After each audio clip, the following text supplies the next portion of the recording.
Welcome students. Today we will learn about crystal field splitting theory. What is CFE? CFSC? Crystal field splitting. According to crystal field splitting theory, whenever ligands approaches central metal atom, जब भी central metal atom को, suppose हम एक कोई complex ले लेते हैं, hexamine cobalt 3।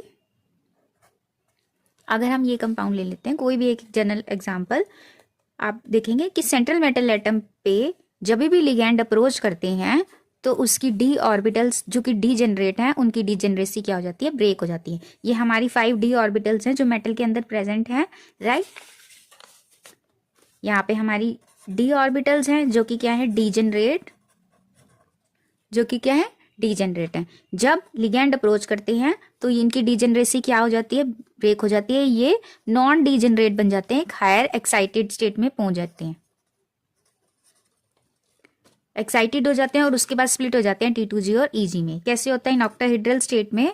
Octahedral state में अब सपोज आपके जो लिगैंड्स हैं ऑक्टाहेड्रल ज्योमेट्री में कैसे होती है, स्क्वायर प्लैनर, ऐसे स्क्वायर, और एक एक्सियल और एक 2 एक्सियल बॉन्ड होते हैं, राइट। जो तो आपके लिगैंड्स कहाँ से अप्रोच कर रहे हैं, कहाँ से अप्रोच कर रहे हैं, फ्रॉम एक्सिस। लिगैंड्स कहाँ से अप्रोच कर रहे हैं, एक्सिस से अप्रोच कर रहे हैं। लिगैंड्स क्या हैं, negatively charge. Ligands contain electron, और जो हमारा सेंट्रल मेटल एटम की डी ऑर्बिटल्स हैं उनमें भी इलेक्ट्रॉन्स हैं। तो जब लिगैंड अप्रोच करते हैं सेंट्रल मेटल एटम पे, तो जो इलेक्ट्रॉन रिपल्शन होती है, जिसके कारण ये जो डी जनरेट, जो एक जैसी डी जनरेट मतलब एक जैसी एनर्जी वाली ऑर्बिटल्स एक्साइटेड होती हैं और फिर ब्रेक हो जाती हैं 2 लेवल्स में। और वो 2 लेवल्स किस कौन डिसाइड करते हैं, शेप्स ऑफ डी ऑर्बिटल।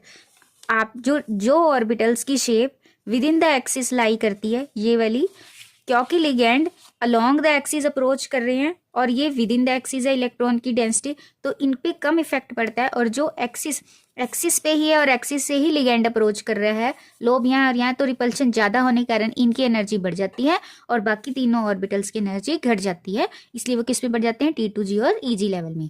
इस प्रकार हमारी क्रिस्टल फील्ड स्प्लिटिंग हो जाती है।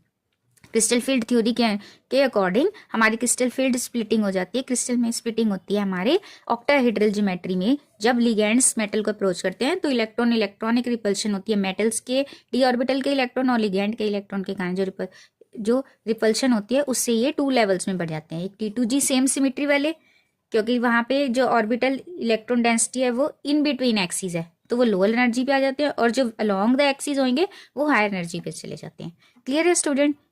तो ये this is all about crystal field splitting. Will meet in next video.